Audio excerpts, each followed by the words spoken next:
The ban on commercial motorcycle and tricycle in some designated locations and local government areas in Lagos State no doubt has divided opinion. While those who are in support of the action are emphasizing security, safety and public sanity, others are faulting the decision or not putting into consideration the population growth of Lagos State and some roads and specific locations which are practically impossible to access through other means of transportation.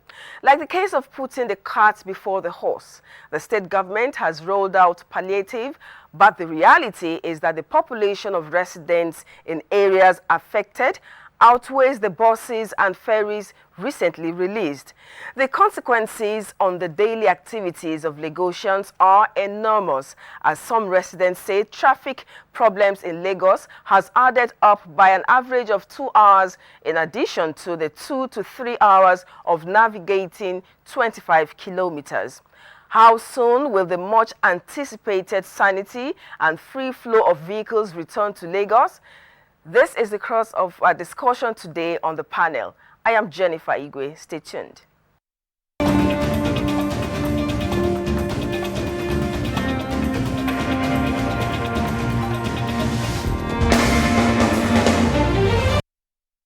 Joining me live to discuss this important issue, I have with me the General Manager, Lagos State Traffic Management Authority, Mr. Olajide Oduyoye. Welcome to our studios. Thank you. Then we also have Engineer Abdul Hafiz Toriola, Director of Transport Operations, Lagos State Ministry of Transportation. Welcome to the panel. Thank you very much. But before we start our discussion, we'll take this background report that tells us more about the ban and how far.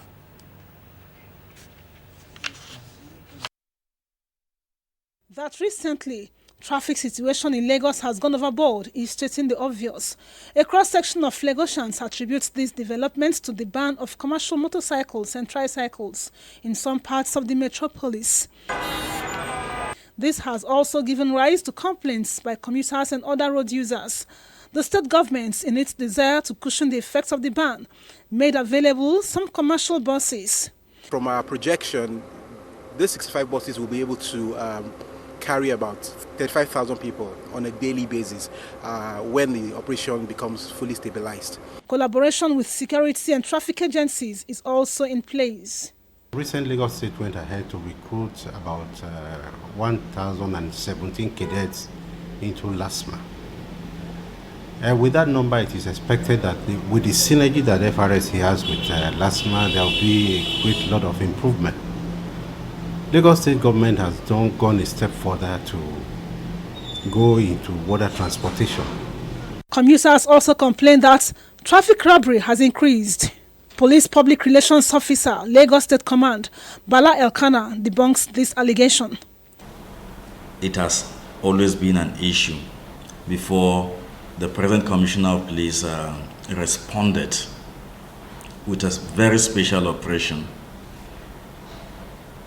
Traffic robberies patrol teams deployed to cope the menace of traffic robbery. He did that by deploying 200 motorbikes to patrol those traffic areas, because the normal police patrol vehicle sometimes may even find it difficult to penetrate when the road is blocked, but the motorbikes can be there quickly, and that has really helped. And for those who are wondering when the traffic situation in Lagos will come to an end, hear this. The governor has said that by May this year, some of these roads will have been completed, and when those roads are handed over, again, traffic is expected to ease. All these, they say, will be achieved when motorists and other road users act in accordance with laid down rules and regulations. In Lagos, Annie Daniels, NTA News. I'm sure you saw that report. So, let me just start by asking this question. Can you justify the ban? Yes, you can justify. It's not even a ban, Jennifer. It's a restriction. And what it is like, out of 57 local government and LCDAs, The government has only chosen 15 just to figure out, like, okay, if this unacceptable mode of transport, which is now the motorcycles and the tricycles, if they are restricted from plying these areas because of the problems that it creates from a safety, from a security, from a traffic management point of view, how would it pan out? Let us see. And that is why the restriction came in. Everyone keeps on saying ban, ban, ban. And it's not a new thing. It's always been in the law. What the government is just saying, I want to enforce the existing law that is in place. Governor Fashola, when he was in thing, the law has always been there, right? And so it's nothing anybody is doing that is just sudden. And we're all aware that this was going to happen. And the truth of the matter is, I would rather that the citizens of Lagos State are safe, probably held up in traffic, than for them to be unsafe and end up in hospital. And that is where I'm going with this. I would rather have, because amongst the people that are incapacitated, the people that are injured, the people that are killed, there could be a future governor. There are future leaders among those people, and their lives are cut short as a result of this activity. Which sensible, responsible government will sit back and say, okay, you know what, because I do not have acceptable alternative in place, then I'll just fold my hands and just let this carnage go on. I don't think so.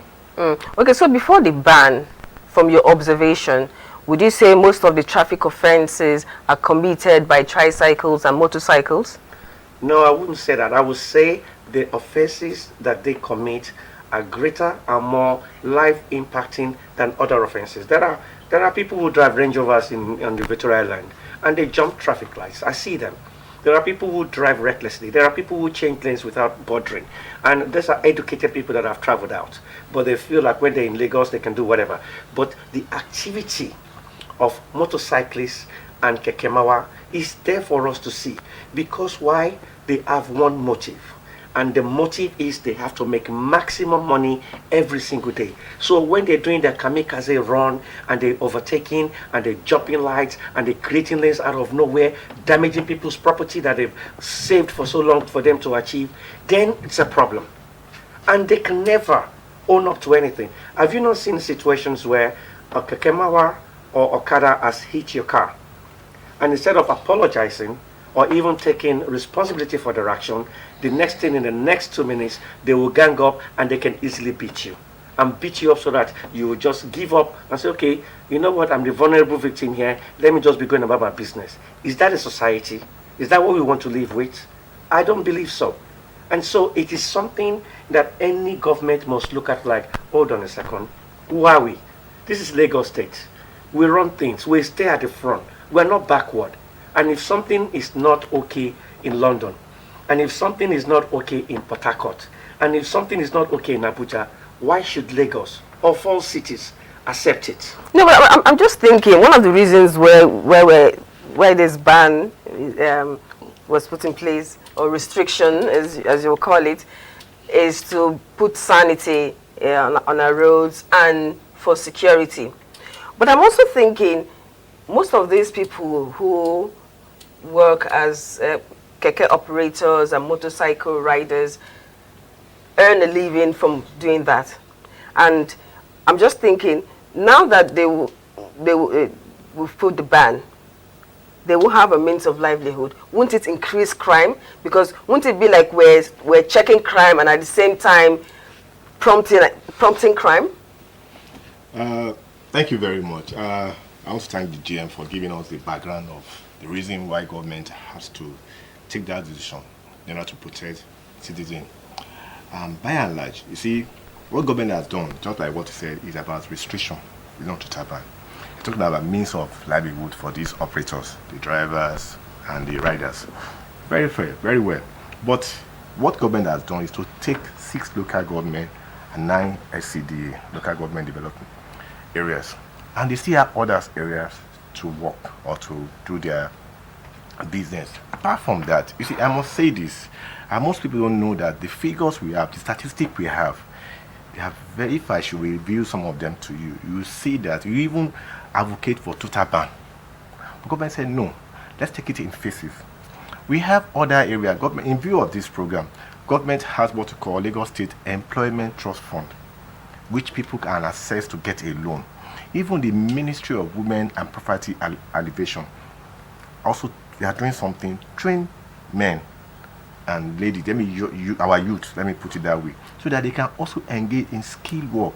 You know, in those days we have tilers, plumbers within the country, but now we have to get people from neighboring countries to come and do work for us. So are you saying that if for instance, somebody who has a tricycle or motorcycle and decide to stop doing that and wants to take a loan from the Lagos State government, for instance, it would be something easy? Yes, that's what I'm trying to say. It's very easy. Even the Ministry or Office of Civic Engagement, we are also training some of our youth to engage in that thing. You see, riding Okada or driving Keke Marua is a short time thing. You cannot do it for long. But if you have a trade, even when you are old, you can still be working or consulting for people. See, we have looked at other issues before we now, okay, government, now, let me give you an instance. According to UN Decade of Action, and the aim of UN Decade of Action for road safety is about, even when there is carnage or accident, there shouldn't be loss of life. I don't know if you are aware. But with 2016 to 2019, we have lost over 1,000. And UN say, if there is accident, there shouldn't be loss of life. We have lost over 1,000. Okay, people so knocked down by motorcycle and... Yes, on Okada alone, 1,000. Over 1,000 lives. So, do you have to 1,000 in 1 year or... Within 3 years. In 3 years. Do you have to wait? Even despite that, before government came out with this policy, okay, this road, leave this local government, go to other long. We have considered the transition system in those areas. These are major roads. These are city. You know, in city, what you do in city, you employ what you call United Nations Sustainable Urban Mobility. Not Keke Marua. Talk about high capacity. Our government is increasing the number of high capacity we have on the road. After we studied within 2 days, we are able to release 65 based on our study. Okay, let's add more 65 capacity bus to relieve people, because we know we have enough buses, but people are looking for do you not like the way you're just quoting the United Nations statistics, United Nations sustainability? But in some areas, when in some areas now, it's time to look at all those United Nations. This thing now, you people will be drawing back. Anyway, can I butt in? No, before you quickly come in. Okay, now that we've restricted the motorcycle and tricycle in some areas, I'm just wondering, would there be congestion in areas where they've not been banned? Yes, you see, they have opportunity. The unions, they are unions. You know, you have unions. They have the NURTW and return to manage that. It's an opportunity for them to restructure their mode of operations. Because what you have done is to look to use this, like I said, this is a first phase. If they are able to organize them, their members, let me put it that way, government will also, okay, you are doing very well. You also try to regulate them more, even assist them. But if not, because we know that some of them have moved from those local governments to those areas, and if they are not doing very well, we come up with a policy again. But when government, it is social responsibility of government to maintain law and order. You see, I've not answered my question. I said they will now congest those areas. Yes.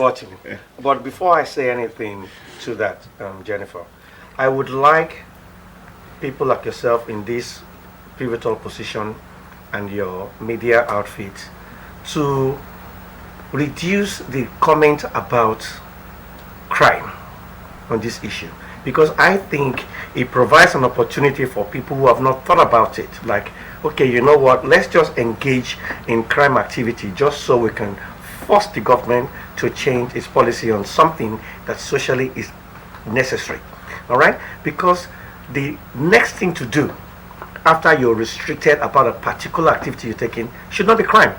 We are Nigerians. Nobody was born into any family to be a crime person. No, but if I'm making this comment, it's based on the Vox Pops, series of Vox Pops that we've done. If we don't, you see, there is no way a well brought up child, no matter what the difficulty in any society, a well brought up child, and a lot of us under the Nigerian system are brought up very well. That's something that you cannot say in front of your parents, and then you blatantly come out and say it in public like, oh, we'll just be turned into crime. What crime? Who do you want to crime against? Your parents, your family, or who? Because when you throw a stone in the market, you never know who's going to hit. So this issue of crime, I think we could downplay it. Because like Engineer Toriola said, there are options that can be taken up. There are there's a need for carpentry. There's a need for tilers. There's a need for there's lots of development going in the Lekki area. They're looking for artisans to do the work. They can perfect this thing. They can do it much, much better. This idea that we must make maximum money in a shortest period of time needs to change. And when you do your interview, when you go out, seriously, ask these operators, ask them, when you pray in the morning, because everybody's thinking, oh, you will feed your children, you will feed your family, no problem. When you feed your family, is it just for food, or you're feeding your family to be better human beings? Which one of you prayed that when you grow up, you don't mind your children coming to do this job?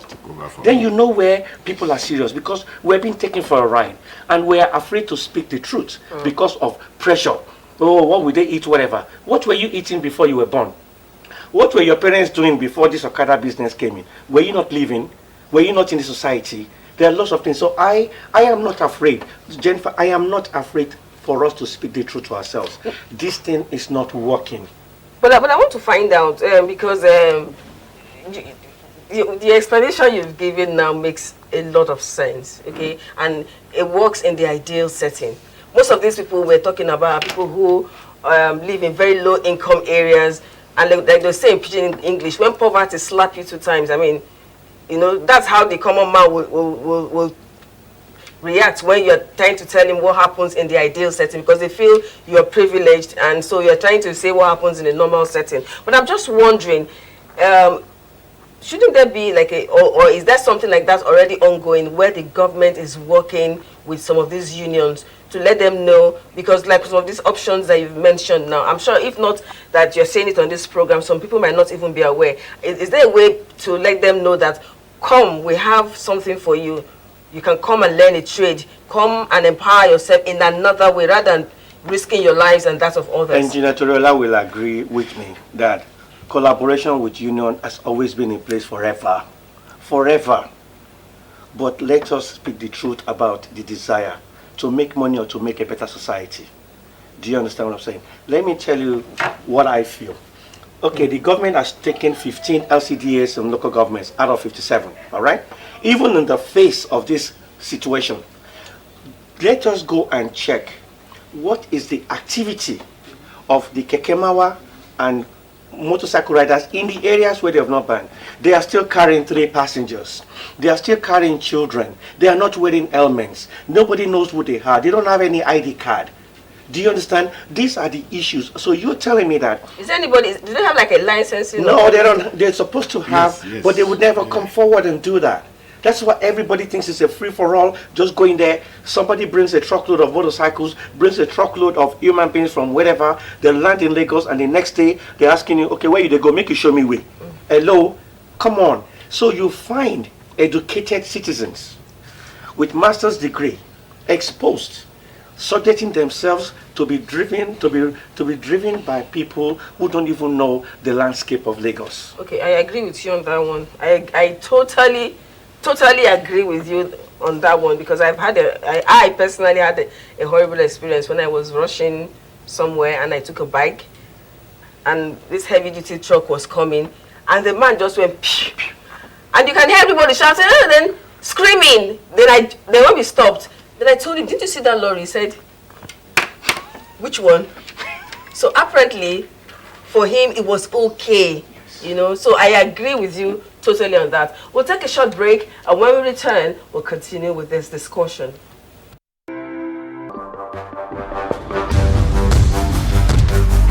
Welcome to another interesting episode of The Panel. We must always point out what June 12th really meant. Workers are celebrated the world over. Recognize the aspiration of the youths, of the masses. Health programs to build capacity of maybe nurses. All of us were once children, and if you look back on our upbringing, The government to partner with different organizations and individuals. Materials engineers. This takes care of all professionals in this area. That's how much we can take on the program today. Many thanks for watching, and don't forget that the program continues.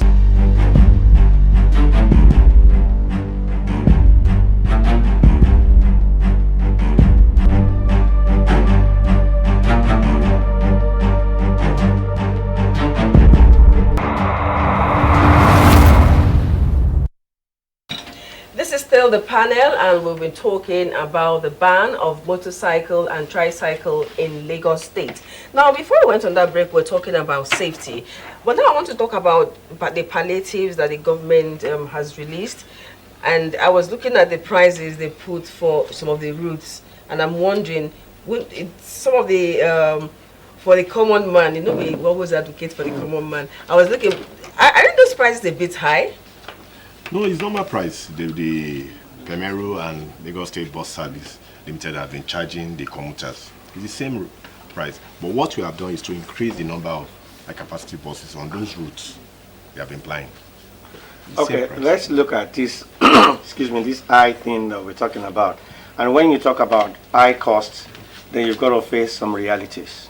In a lot of other countries, where the tax income and everything, people are taxed because there's employment, the government is perhaps able to subsidize public transportation, which is what happens in a whole lot of developed countries. Maybe that is what a lot of people are hoping for.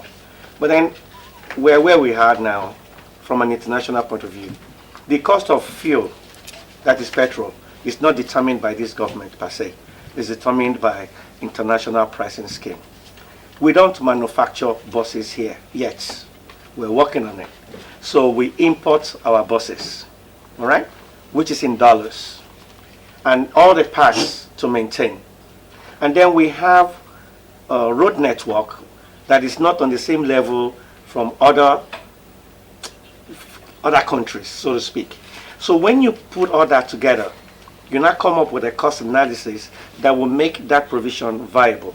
So in the absence of subsidization by the government, so you're looking at private investment. So I buy a bus for millions of naira, and then I'm supposed to break even and make my profit on it from a business point of view. Now, if I'm now charging 50 naira, 100 naira, just because I happen to be in Lagos State and a lot of people are not well-to-do, they're not making that kind of money, how does that work out economically for me as a business person? And so it's a catch-22. Yes, socially, if the government can afford it, the government should subsidize where it can afford it. But in terms of what the government is responsible for, we have the health aspect that the government needs to face. We have the education aspect that the government needs to face, and many other important areas of our lives. So the government cannot just dig its hand into a pot and bring so much money and say, okay, just for transportation. Mind you, in the scheme of things, when we calculate it, how many of the citizens of Lagos, over 20 million, actually needs transportation from Lagos mainland to the island? Because now we're focusing on movement. Who says the business owners and developers cannot change the mantle and say, why should everyone be on the island? Why should everyone be in Lekki when I can do a business and be on the mainland and employ and give those people in that area an opportunity to earn a living? Okay, let me just quickly ask, since this ban, restriction, okay, ban, restriction, as far as we don't have those commercial tricycles in some location, have you had like a meeting with the tricycle union and motorcycle union? Yes, we have been doing that. Even as of yesterday, we still had one. You see, a stakeholders meeting is a continuous one in view of the restriction that is ongoing, which is going to be permanent. We need to state it that. Because from there, they are now telling us some of the challenges they are facing. Just like you mentioned that some of them are now concentrated in one local government, they are more in other local government, they are allowed to apply. So we are now working out some things for them. Even we are trying to look at the last mile journey to even coordinate the activities for the last mile journey. I mean, from the transport hub to their final destination. We are looking at that and what can we do so that to relieve those people in those areas. Because a lot of people are now complaining. They have, after the restriction on major roads, on local government, they are now going to interland, which is what we are looking. And some people are now saying, okay, we have these challenges, we are looking at it. A lot of things is coming up, which is good for us to look at it and discuss it together. But mind you, I want to say this. You see, transition is social responsibilities. There is no way government will not subsidize. I must say it. Maybe in time of infrastructure, in time of when they bring in the buses, or when they are for the spare parts, government is looking at that. Because if you have to look at total cost of operations, running and everything, most of us, by the time those operators come out with their fee or whatever they want to charge, it's going to be high. But government has been doing that indirectly without letting public know. But a lot is into transition. Yes, this is very important. I want to get it clear. The restriction is just for commercial motorcycle. That's correct. Owners. So like no, not commercial, passenger. Commuters. No, because you have commercial delivery people. All right, so it's passenger. Yeah. See, okay. No, why I'm asking. Wait. Why I'm asking this is this. Like, we're civil servants, and we know in the civil service they have the motorcycle loan. Do they still have the motorcycle loan? I'm not sure what. If you're not entitled to a car loan, you can take motorcycle loan. Yes. Okay, so if, for instance, a civil servant gets a motorcycle loan and he doesn't want to go into commercial transportation, but he wants to buy his motorcycle for private use. Yes, and so you get a 2000. Is that okay? Yes, you got a 2000. Because you know the Nigerian police, they arrest anything on bike. Now you're going to another dimension. No, I want to start with the government first. Yes, I want us to get this thing clear because it was an issue we're discussing the other day. So they were now saying the restriction was for everyone. So I want us to get it clear. If you are using it, because I know in those days, I mean, even when you're in traffic, you can see a family, a husband and wife, JJ in their motorcycle, minding their own business. So if you have your own private motorcycle, sole use, using it for your private use, sole. Okay. You cannot carry your wife. Okay. I thought you have 2 seats. No. Okay. If you like, have 3 seats. You cannot carry your wife. Okay. You must have helmet. You must be licensed. All right. And the engine capacity must be higher than 260. Okay. All right. Then you're good to go. Okay. You see, it is difficult for me. There's no way anyone would know whether you're my wife or not when I carry you as a passenger. Okay. And when I carry you, because you now know me, anytime we stop, you're just going to hear it's my husband. Okay. Am I supposed to carry a birth certificate, a marriage certificate between Jide and Jennifer? No, that's not going to happen. And that is how people abuse it. I mean, it will be good. And that is where we really, that's why I was talking earlier on off the record, that what about cycling? The more all of us begin to cycle for short journeys, the better for us. Listen, even in the internals that we're talking about, a lot of people are complaining about mode of transport from their front door to where they can get a BRT or get a ferry. Now, if you rode your bicycle and the government provides cycle racks that can secure your bicycle, you're still doing something. But you see, most of us, we don't want to embrace change. We don't want to feel pain to gain. We just want things to be as they are. But how can we grow as a people? How can we grow as a nation if a change would not come in? Government is not a wicked government. What is the joy of Governor Babatunde Olusola Sanwo-Olu, Babajide Sanwo-Olu, for him to say, I want to ban to see people cry, to see pain? There's no gain in it. But he's thinking about the future, thinking about our future. And if you don't do certain things, time will come when the children will come back and ask him, when he's got gray hair, when he's there, he's sitting and say, oh God, what did you do? Thank you very much, sir. And I think you should start by restructuring the road. Even I will ride a bicycle. Thank you very much. Okay, we've been talking with the General Manager, Lagos State Traffic Management Authority, Mr. Olajide Oduyoye. Welcome. Thank you for coming to the panel. And Engineer Abdulafiz Toriola, Director of Transport Operations, Lagos State Ministry of Transportation. Thank you. And until next week, when another interesting episode of the panel comes your way, I am Jennifer Igwe. Thank you for watching.